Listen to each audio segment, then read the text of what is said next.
박현경 기자의 인사이드 아메리카. 네, 박 기자 어서 오십시오. 네, 안녕하십니까. 네, 오늘은 미국 내 주요 이슈인 이 캐러번에 대해서 이야기를 나누려고 하는데, 이 캐러번을 마약 왕이라고 불려왔던 이 엘 차포를 연관지어 이렇게 말씀을 해주시겠다. 네. 어떤 내용입니까? 네, 캐러밴이 지금 샌디에고 국경 쪽, 멕시코가 맞닿은 샌 이시드로 국경에 도착해서 지금 이들을 저지하려는 트럼프 정부와 논란이 지금 빚어지고 있죠. 네. 근데 이런 캐러밴과 또 마약왕, 엘 차포로 잘 알려진 호아킨 구스만, 서로 연관이 없어 보이는데요. 네. 사실 그렇지 않습니다. 어, 캐러밴과 엘 차포의 연관성을 따져보기 전에 우선 캐러밴의 여정을 잠깐 살펴보도록 하겠습니다. 네네. 잘 아시다시피 캐러밴 중미죠. 그러니까 온두라스 비롯해서 과테말라 그리고 엘살바도르 출신이죠. 네. 이들 국가에서 멕시코를 통해서 미국에 오기까지 3,600km, 마일로 따지면 2,200마일 이상을 왔고요. 그렇습니다. 이게 긴 여정을 목숨 걸고 왔다 이렇게 표현을 하는데요. 아하. 근데 여기서 생각해 볼 점이 이 미국 국경까지 오는데 2,200마일. 그러니까 과연 이 길밖에 없었냐 하는 점입니다. 아하. 그러니까 물론 이 길 외에 여러 경로가 있었을 텐데 근데 어, 왜 이 경로를 택했냐? 이 길을 왜 택했느냐? 네, 네. 거기에 대해서 한 번쯤 생각해 볼 문제입니다. 그 얘기를 좀 뒤집어서 말을 해본다면 캐러밴 행렬이 중미에서 미국까지 오는데 더 빠른 길이 있었을 수 있는데 더 어려운 길을 택했다는 얘기예요? 네, 이 지도를 놓고 보면 이제 멕시코를 보면 멕시코가 이렇게 오른쪽으로 점점 꺾여서 내려가잖아요. 그렇죠. 네. 근데 그리고 과테말라, 온두라스, 엘살바도르 그게 멕시코 남부에 남부에 이제 접해져 있고. 있으니까 네네네. 지도상으로 보면 미국 루이지애나 주에서 똑바로 내려가면 이쪽 중미입니다. 그렇죠. 그쵸? 그러니까 예. 그쪽에서부터 그냥 똑바로 북쪽으로 올라오면 제일 가까운 길일 텐데 이걸 네. 돌아왔다 지금 그 이 말씀 아니십니까? 네, 맞아요. 그러니까 바다를 건너서 올 수는 없으니까 육로를 아하. 통해서 온다고 한다면 네. 사실 가장 가까운 거는 멕시코 동부 쪽으로 따라서 그렇겠죠. 북쪽으로 와서 네네. 미국에는 텍사스주에 오는 네네. 겁니다. 네네. 그렇게 오면 이제 텍사스주에 도착을 할 건데 어허. 근데 실제로 지금 그러니까 중미에서 텍사스주 오는 것과 또 중미에서 캘리포니아주 오는 거리를 비교해 보면 2배 이상이 차이 나거든요. 근데 캐러밴은 멕시코를 가로질러서 서부를 따라서 이곳 캘리포니아주까지 온 겁니다. 근데 이렇게 안 그래도 힘든 여정인데 2배 거리를 오려니까 얼마나 더 힘이 들었겠어요? 네, 맞습니다. 대부분 걸어서 왔고요. 버스 그렇죠. 타는 것도 잠깐씩 탄 거고 네네. 그리고 또 뭐 지금 이번에 최루가스 관련해서 사진 나온 거 보면 기저귀 찬 아이들까지도 글쎄, 나와 맞아요. 있잖아요. 네네. 근데 그런 어린애들까지 데리고 오려면 그것도 2배 이상 거리되는 걸 선택해서 오려면 아마 2배 이상 힘들었을 겁니다. 네. 아하. 그런데 왜 이들이 2배 이상 멀고 힘든 이 여정을 택했는지 그 이유가 궁금한데요. 네, 두 가지 이유를 꼽을 수 있겠는데요. 먼저 이 텍사스 주보다는 캘리포니아 주가 아무래도 친이민 주로 아하. 꼽히다 보니까 네. 네네. 텍사스주에 도착하는 것보단 캘리포니아주 쪽을 뚫는 게 더 낫다. 더 편하게, 더 쉽게 국경을 넘어올 수 있을 것이다 라고 캐러밴이 판단을 한 것으로 보이고요. 네. 그리고 두 번째 이유는 이제 이게 더 주목이 되는데 아하. 바로 앞서 전해드린 마약왕, 엘 차포 때문이었습니다. 그 왜 엘차포는 지금 연방 교도소에 수감이 돼 있잖아요. 네, 근데 어떻게 무슨 상관이 있다는 얘기예요? 네, 엘 차포는 교도소에 수감 중이지만 엘 차포의 세력은 여전히 남아서 활동하고 있죠. 그렇죠, 그렇죠. 그렇다면 엘 차포 세력이 무서워서 그것을 피해서 왔느냐? 아닙니다. 오히려 그 정반대입니다. 그러니까 엘 차포 세력을 선택해서 그쪽으로 일부러 찾아온 겁니다. 아하. 네, 무슨 말이냐면요. 이제 멕시코의 마약 조직, 이 걸프 카르텔은 크게 둘로 나뉘는데요. 하나가 이 엘 차포의 시날로아 카르텔이고요.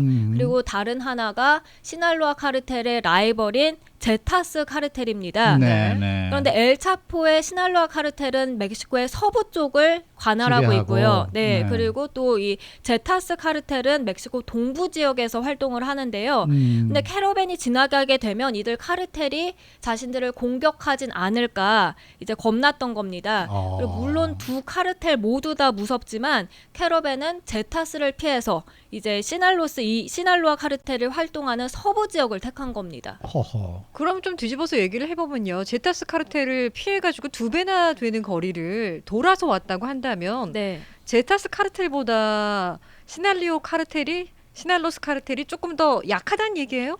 아니요, 꼭 그렇지만은 않고요. 오히려 따진다면 이 엘차포의 시날로아 카르텔이 더 셉니다. 아. 네. 더센 걸로 알고 있는데. 두 카르텔이 네. 그동안 세력 다툼을 벌여왔는데요. 근데 제타스 쪽이 사실 세력 다툼에서 밀렸습니다. 특히 마약 거래에서는 크게 졌거든요. 네, 뭐 네. 마약왕 아닙니까? 그러다 보니까 세력 다툼에서 크게 밀릴 수밖에 없었는데 그러다 보니까 제타스 같은 경우에는 돈벌이가 만만치 않았던 거고요. 이 돈벌이를 그러면 어떻게 했냐? 이제 일반 주민들, 특히 거기를 통과하는 자신들이 관할하는 지역을 통과하는 사람들을 대상으로 해서 네. 납치를 하고 유괴하고 강탈하고 또 뭐 암살까지 서슴지 않았던 겁니다. 특히 이제 통행료를 이른바 물었다고 해요. 근데 통행료를 내지 않겠다 거부를 하면 이렇게 강탈하고 암살까지 한 겁니다. 네. 그래서 이런 점들을 캐러밴들도 익히 들어서 잘 알고 있었던 거고요. 굳이 택해야 한다면 이 엘살포 쪽에 엘차포의 시날로아 카르텔 쪽 그러니까 멕시코 서부 쪽을 택한 겁니다. 그러면은 이 시날리아 카르텔의 그 잔혹함은 좀 더하다고 지금 말씀하셨는데 네, 그 마약도 더 많이 팔고 네네. 그런데도 이 사람들은 캐러반이 지나가면은 아무런 어떤 무슨 뭐 이렇게 좀 뭐 돈을 받는다든지 뭐 납치를 한다든지 그런 일은 하지 않는다는 얘기 아니겠습니까? 네, 맞습니다. 그러니까 사실 어떻게 보면 잔인함에 있어서는 상상을 초월하는 잔인함을 보이고 있지만요. 네. 돈 없는 이민자들을 건드리지는 않는다는 겁니다. 그런 대로 로빈 훗의 정신이 좀 있군요. 그러게 그러니까. 말이에요. 네. 네, 그래서 당연히 이제 시날로아 카르텔이 활동하는 곳을 통과할 때 이제 캐러밴도 뭐 마음 놓고 통과하진 못했을 겁니다. 겁도 물론 나고요. 근데 적어도 둘 중에 한 곳을 택해야 한다라고 하면은 이제 거기 시날로아 카르텔이 있는 서부 쪽이 낫다고 판단을 한 거죠. 얼마나 절박했으면 그 카르텔을 뚫고 어떤 쪽이든 간에 맞아요. 이런 힘든 여정을 선택했을까 하는 그 안쓰러운 마음도 좀 드는데요. 네. 그러나 저러나 엘차포의 지금 상황은 어떤 거예요? 네, 이 엘차포 구스만은 지금 뉴욕에 있는 연방 교도소에 수감돼서 재판을 그렇죠. 받고 있습니다. 네. 잘 아시다시피 탈옥 왕 아닙니까? 그렇죠. 두 번을 탈옥해서 전 세계를 놀라게 했는데요. 한 번은 2001년에 교도소의 빨래통 안에 숨어갖고 탈옥을 했었고요. 맞아요. 2015년에는 교도소에서 1.5km 거리에 있는 건물까지 부하들을 시켜서 땅굴을 파괴했죠. 땅굴로 나가요. 대단해요. 그 사진 네. 보면 대단한데요. 그렇게 해서 감쪽같이 탈옥을 했고 그다음에 기억하시겠습니다만 자신의 일생을 다룬 영화를 제작하겠다 해서 영화배우 션 펜을 만났죠. 그렇죠. 그러고서 거기에 꼬리가 꼬리가 잡혀서 잡혔죠. 맞아요. 체포됐습니다. 네. 그리고 나서는 더 이상 탈옥하지 못하게 이제 멕시코 정부가 미국에다가 신병을 인도하는 방식으로 사법 처리를 넘겼습니다. 그래서 이제 뉴욕 쪽까지 오게 됐는데요. 또 여기 더해서 구스만이 마약을 미국에 많이 밀매한 혐의도 있고요. 네. 그렇게 해서 지금 재판을 받고 있는데 앞으로 한 3, 4개월이 더 걸린다고 해요. 재판이 네. 끝날 때까지. 네. 그래서 이제 재판을 받는 동안에 법정에 들락날락 할 때 당국이 엄청나게 긴장을 한다고 합니다. 혹시 이 구스만이 탈옥을 탈옥을 할까 하지 않을까? 아니면 누군가를 암살하진 않을까 네. 해서 어느 정도냐면요.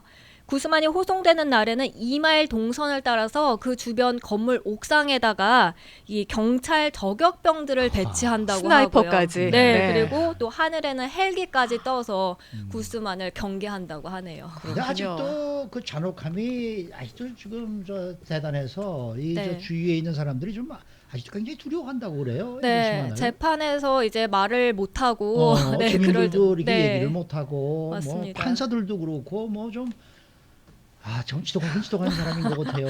이 저 악당이 말이죠. 그렇습니다. 네. 그래도 한 가지 다행히 그래도 그 저 중남미에서부터 올라오는 사람들한테 별로 피해를 안 준다니까 그것만 좀 그런 대로 좀. 그러니까요. 네. 네네 수고 많으셨습니다. 네, 감사합니다. 박현경 기자였습니다.